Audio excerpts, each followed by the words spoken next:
В эфире Якутия-24. Главные события уходящего дня. В студии работает Андрей Погорелов. Здравствуйте. Смотрите сегодня в программе. Межгосударственное сотрудничество. Лидеры БРИКС собрались в Осаке перед открытием саммита G20. Какие темы обсудили главы государств? Полная мобилизация сил. Еще в одном районе Якутии ввели особый противопожарный режим. Патриотическое воспитание и подготовка кадров для космической отрасли. В столицу региона для встречи с учащимися приехал летчик-космонавт, Герой России. Код реализации национальных проектов проверил Айсен Николаев. Какие поручения дал руководитель региона? За особый вклад лучшие журналисты Якутии стали лауреатами различных премий. Утки, гуси и караси, где в столице региона находится Лебединое озеро, и каковы планы у общественников.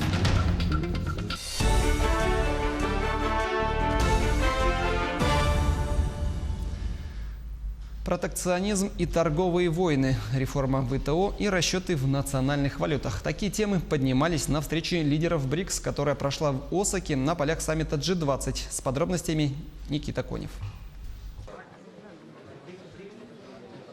На полях саммита Большой Двадцатки прошла встреча лидеров БРИКС. Главы Бразилии, России, Индии, Китая и Южной Африки обсудили ситуацию в мировой экономике. Главной темой стал вопрос протекционизма в международной торговле. Ситуация в глобальной экономике не может не беспокоить. Симптоматично, что международная торговля перестает быть локомотивом экономического роста и испытывает все более тяжелое бремя протекционизма, политически мотивированных ограничений и барьеров. Налицо слабые показатели деловой активности, увеличение мирового долга, высокая волатильность на финансовых, валютных и сырьевых рынках. Российского президента поддержали и другие лидеры. О вреде протекционизма и экономических блокад говорил Си Цзиньпин. Мы сталкиваемся с трудностями и непростыми ситуациями на международной арене. Хотя мы видим рост мировой экономики, мы также наблюдаем и рост неопределенности. Наибольший риск представляют действия некоторых развитых стран, которые принимают протекционистские и односторонние меры, приводящие к торговым конфликтам и экономической блокаде. Все это разрушает мировой торговый порядок и производственные цепочки. Это также затрагивает общие интересы наших стран, ставит под угрозу мир и стабильность на всей планете. Кроме того, лидеры высказались в поддержку идеи реформирования Всемирной торговой организации. Владимир Путин подчеркнул, что попытки уменьшить ее роль или вовсе уничтожить контрпродуктивны.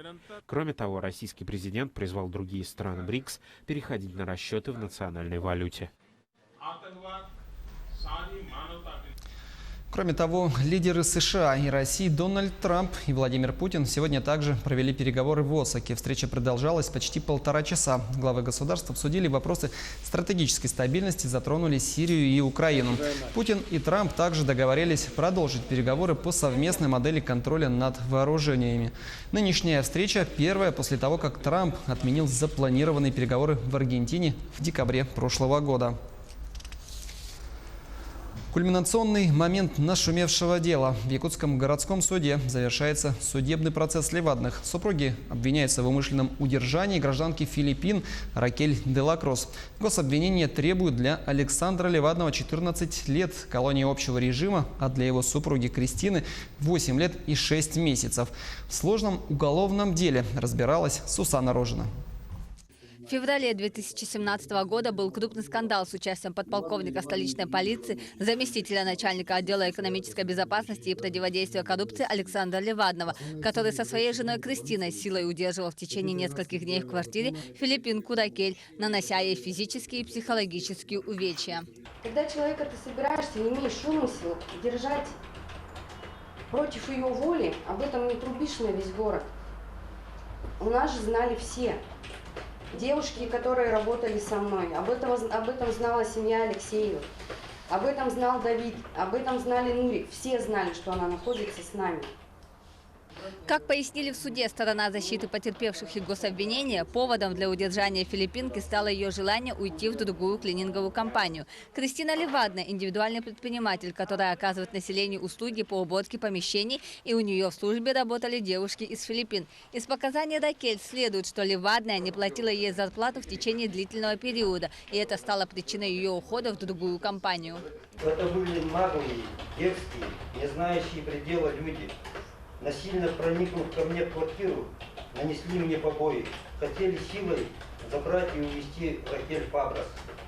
При этом сторона защиты Левадных и сами подсудимые настаивают на том, что у девушки возникли проблемы с миграционной службой, и они хотели ей помочь решить их. А все остальное – это домыслы и фантазии девушки о том, что ее якобы силой удерживали в квартире и не выпускали. По мнению защиты подсудимых, Ракель сама себя накрутила, и вследствие чего выпрыгнула из окна квартиры. И без верхней одежды на попутной машине поехала к семье Алексеевых, которые были ее постоянными клиентами. Сейчас Ракель де ла Круз находится за пределами республики. Она получила серьезные увечья не только психологические, но и физические. При падении из окна она повредила себе позвоночник и бедро. Оформлен гражданский иск на 2 миллиона рублей морального ущерба. Гособвинение требует с учетом всех отягчающих обстоятельств 14 лет колонии общего режима для экс-подполковника Левадного, а для его супруги 8,5 лет колонии общего режима. Следующее заседание суда назначено на 5 июля. Сусанна Рожина, Павел Пахомов, Якутск. Фигурант другого уголовного дела Василий Гоголев останется под стражей до 6 августа. Верховный суд оставил без изменений решение суда первой инстанции. Ранее защита обвиняемого подала апелляцию, чтобы изменить меру пресечения на домашний арест. Но судья Александр Сотников оставил решение городского суда содержание под стражей без изменений. Напомним, заместителю мэра Якутска вменяется получение взятки в интересах застройщика. Значит, считаем, что не было никаких оснований применять в отношении Василия Васильевича Гоголева меру пресечения в виде содержания под стражей. Единственное, что предоставило следствие, это рапорт сотрудников правоохранительных органов на одном абзаце, в котором было написано, что Гоголев обладает обширными связями. Защита это расценивает как применение стражи по самому элементарному доносу. То есть мы считаем, что это возвращение в 1937 год.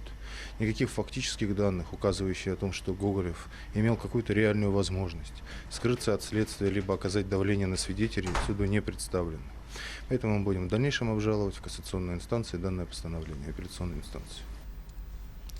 Поиски ребенка, пропавшего во время пожара в Якутске, по-прежнему продолжаются. Следственный комитет возбудил уголовное дело, но теперь его квалифицировали по статье «Причинение смерти по неосторожности». На протяжении нескольких дней на место происшествия для организации поисков ребенка выезжала следственно-оперативная группа. Это следователи, кинологи, полиция и МЧС.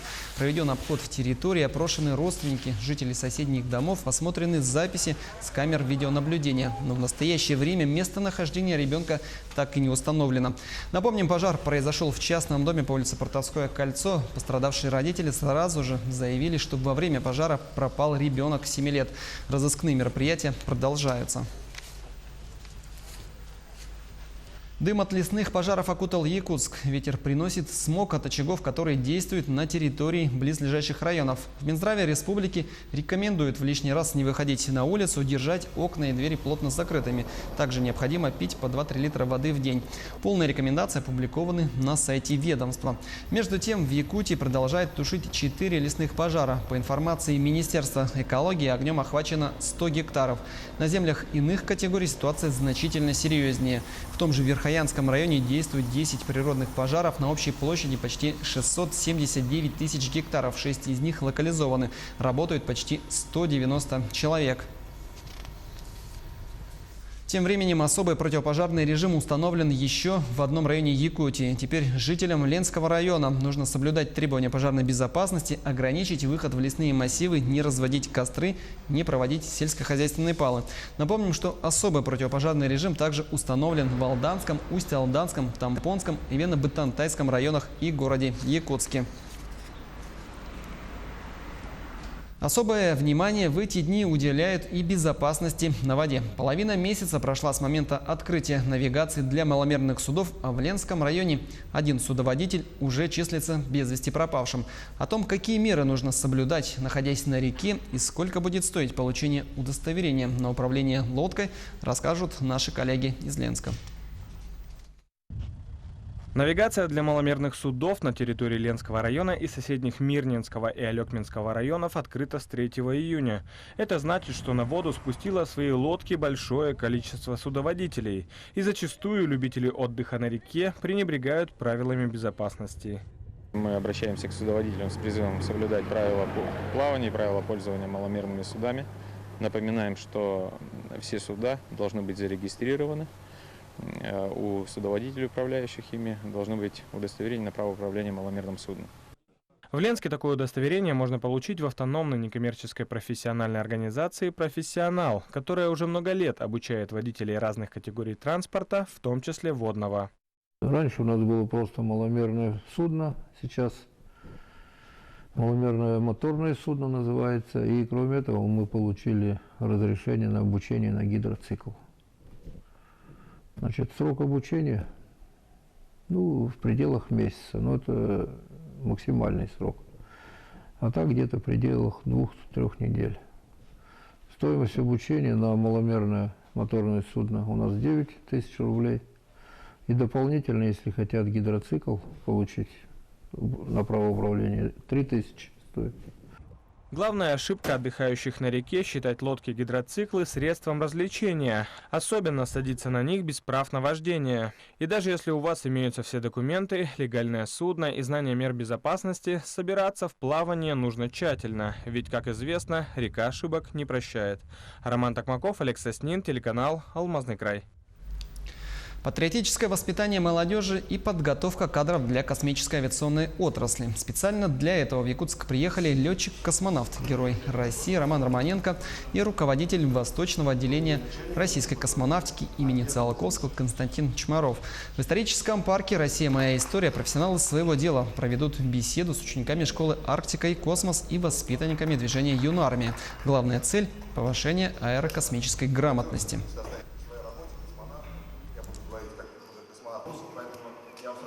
Все вопросы, возникающие в процессе общения с ребятами, они сами наталкивают их на мысль, стать ли им космонавтами, продолжить эту интересную, вступить в эту интересную жизнь, или на самом деле немножко подождать или пойти заниматься другими профессиями. На самом деле, на того времени, когда мы общаемся с ребятами, 2-3 часа этого все равно мало для того, чтобы полностью ответить на все их вопросы. Поэтому приходится постоянно приезжать в те места, где детям это интересно.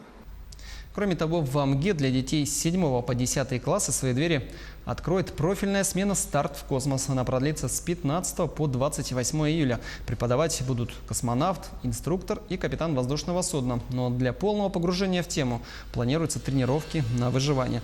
Проект авиационно-космического направления реализовали на базе летнего лагеря при Амгинском лицее. Из 250 школьников по итогам олимпиад по физике, математике, астрономии и космонавтике, которые начались еще в апреле, отобрано 35 ребят. Они получили путевку на профильную смену.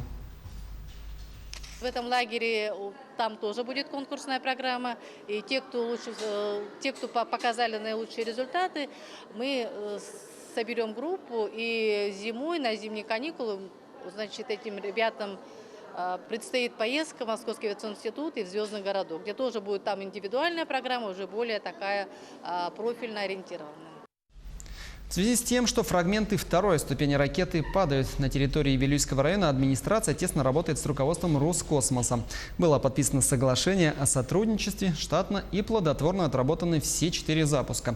И в честь 385-летия города Дмитрий Рогозин, глава ведомства, подарил городу символ развития цивилизации и осуществления мечты всего человечества – макет ракеты «Союз-Т-2».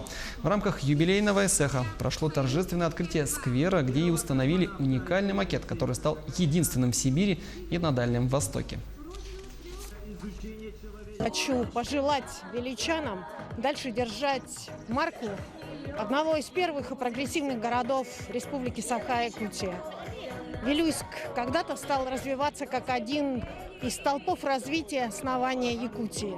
И сегодня, то, что происходит сегодня здесь, в день его 385-летия, когда мы мечтаем о том, что якутянин, вилючанин, наш земляк и просто человек планеты освоит Марс, и это пожелание мы сегодня услышали. Конечно же, я желаю сегодня вилючанам в день юбилея, так же, как и всем якутянам, мечтайте, Марс близко. Сейчас небольшой блок рекламы. Смотрите далее на телеканале Якутия-24. Ход реализации национальных проектов проверил Айсен Николаев. Какие поручения дал руководитель региона? За особый вклад лучшие журналисты Якутии стали лауреатами различных премий. Утки, гуси и караси. Где в столице региона находится Лебединое озеро и каковы планы у общественников.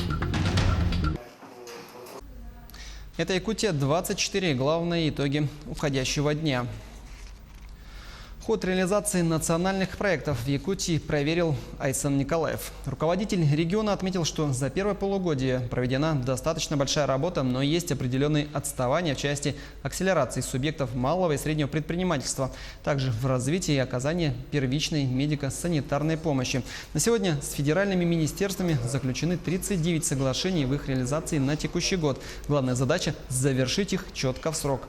Помимо этого, Айсен Николаев поручил обратить особое внимание и программе переселения граждан из аварийного жилого фонда, а также создать для всех категорий граждан условия для занятия спортом. Кроме того, он также призвал принять активное участие глав муниципалитетов в мониторинге реализации региональных проектов. Республиканскую эстафету «Знамя Победы» принял Мирнинский район. Она стартовала 10 мая в столице республики. Точная копия победного знамени, водруженного в мае 1945 года над Рейхстагом, должна в течение года побывать во всех районах и поселениях республики. Репортаж Марфирины Алексеевой. Сегодня на границе Мирнинского и Сунтарского районов произошла торжественная передача победной знамени. Флаг побывал в 5 районах республики. Это Горный, Вилюйский, Верхневилюйский, Нюрбинский и Сунтарские районы. Всего более 40 поселений Якутии. В честь предстоящей юбилейной даты со дня окончания Великой Отечественной войны глава республики Айсен Николаев объявил 2019 год годом Великой Победы.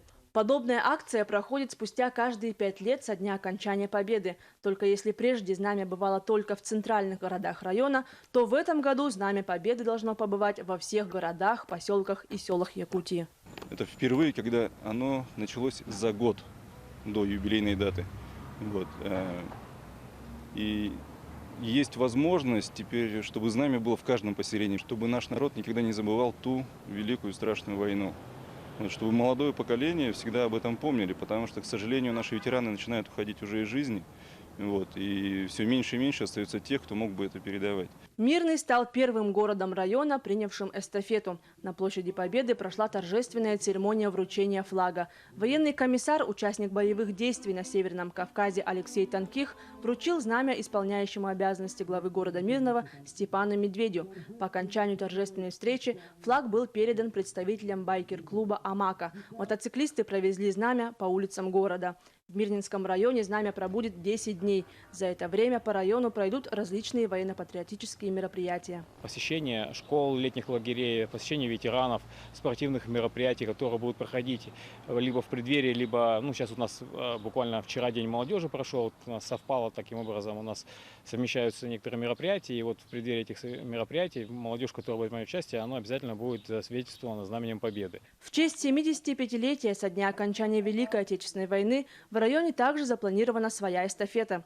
Копия флага пройдет по всем поселениям района, а в каждой школе будет организован стенд памяти с копией Красного Победного Знамени. Каждому муниципальному образованию, каждой школе передать этот символ, копию этого символа, для того, чтобы обязательно у каждого образовательного учреждения был уголок или место, где можно было рассказать об этом символе, где можно было бы на него показать, где можно было с ним постоять, сфотографироваться и провести какие-то уроки. Завтра знамя Победы будет передано в поселок Айхал. Все время пребывания знамени в районе на главной площади столицы будет поднята копия победного флага, знаменуя прохождение эстафеты на территории Алмазного края.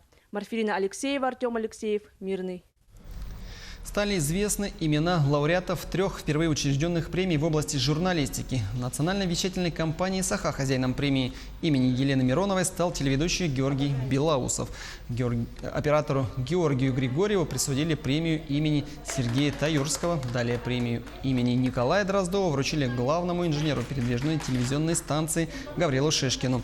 Эти награды будут вручены и в следующем году. Также в мероприятии сам председатель Союза журналистов России Владимир Соловьев вручил удостоверение о вступлении в Союз журналистов тем, кто впервые стал его членом.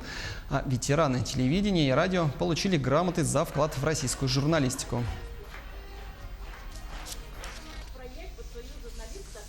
Я очень много слышал про телекомпанию «Саха», про телеканал «Мамонт» в том числе. Вот. Действительно, не в каждой республике есть такой набор средств СМИ на национальных языках. И это очень здорово, что вы бережете языки, культуру, и идет вещание не только на якутском, но и на других языках народов, населяющих Якутию. И я надеюсь, что руководство республики продолжит помогать. Экстремально сложный и долгий путь. В Нерингре стартовала экспедиция «Эхо Станового хребта». 6 южно-якутских экстремалов отправляются в поход. Задача экспедиции – отснять жемчужину Якутии, озеро Тока, подняться на высшую точку хребта и установить памятник геодезисту-писателю Григорию Федосееву в честь его 120-летия, а также отыскать аэродром времен Великой Отечественной войны, пройти на катамаранах сложнейшие пороги реки Мулам и по этим итогам экспедиции отснять фильм. Работы было проделано много, нас поддержали в этом году много организаций, в нас верят в нашу работу. Главным итогом будет, конечно, это создание второй части фильма в рамках проекта «Хранитель легенд». Первый понравился зрителю, сейчас мы хотим подарить действительно очень уникальную картинку жемчужины Южной Якутии, озера Токо и Станового хребта. Просто показать, как чудесно и как прекрасна наша природа. Ну и, конечно, надеемся, что первые зрители увидят результат нашей работы на телеканале «Якутия-24». Появление уток, гусей и лебедей на озере Щорса стало не только доброй традицией для города Якутска, но и излюбленным местом якутян. В народе водоем уже стали называть Лебединым. В этом году живой уголок прямо под окнами домов вновь радует жителей Центрального округа. Там разводят уток, гусей и карасей. В планах у организаторов уже появились идеи о разведении птиц и рыб на озере Талом. Напомним, проект развивался в 2016 году благодаря поддержке города по программе «Народный бюджет». Уток здесь много, очень много, где-то 12-13 разновидностей. В основном это пекинские утки, пекинские, башкирские, так, бегунки есть, еще белогрудые, московские, наши кряквы дикие есть, белолобик, да, есть такой гусь белолобик, дикий белолобик, несколько этих серых гусей, белых гусей, линдок. Ну, где-то 65 уток здесь находится. Ну, мы еще это запустим. Спорт в каждый дом. Программа под таким названием стартовала в Алданском районе. Сколько людей? А самое главное, молодых ребят уже удалось пристрастить к активному образу жизни, расскажет Руслан Павлов. Лето, каникулы и масса свободного времени. Чем его занять, теперь не вопрос для алданских детей и подростков. На 3 спортивных площадках города общественная организация «Ориентир» при поддержке волонтеров организовали летний досуг для всех желающих. В флорбол играем, потом проводим всякие игры, памперсбол, волейбол, ну и в футбол играем. Как и дети реагируют? Им очень все нравится. Они любят спорт, обожают. Что тебе здесь понравилось? Понравилось то, что мы бегаем в этих памперсах. Проект «Спорт в каждый двор» привлекает и увлекает не только детей и подростков, но и их родителей. Погонять огромный мяч, да еще и в памперсах – дело непростое, зато очень весело и задорно. Нашел себе новых друзей, развлечения, хорошее настроение. Ну, клево, когда вот так вот можно прийти из двора и поиграть здесь. Конечно, очень даже. На разных площадках в течение дня проходят различные мероприятия. Организаторы стараются не повторяться, что очень сложно. Здесь на помощь с идеями приходят волонтеры и не только местные. На данный момент мы уже провели интересный квест. Приезжал к нам гость из поселка Чульман, председатель Совета молодежи Григорьев Иван. И было очень интересно, весело, здорово, классно. Мы бегали командами, искали разгадки. Ну, на самом деле здорово. Вдохновение у организаторов хоть отбавляй. Единственное, что может помешать их креативу, это непогода. Впрочем, небольшой дождик не портит настроение, которое всегда царит на этих спортивных развлекательных площадках. Руслан Павлов, Сергей Шипачев, Александр Лукин, Алдан. Такими событиями нам запомнится этот день. Я на этом с вами прощаюсь и удачного вам вечера.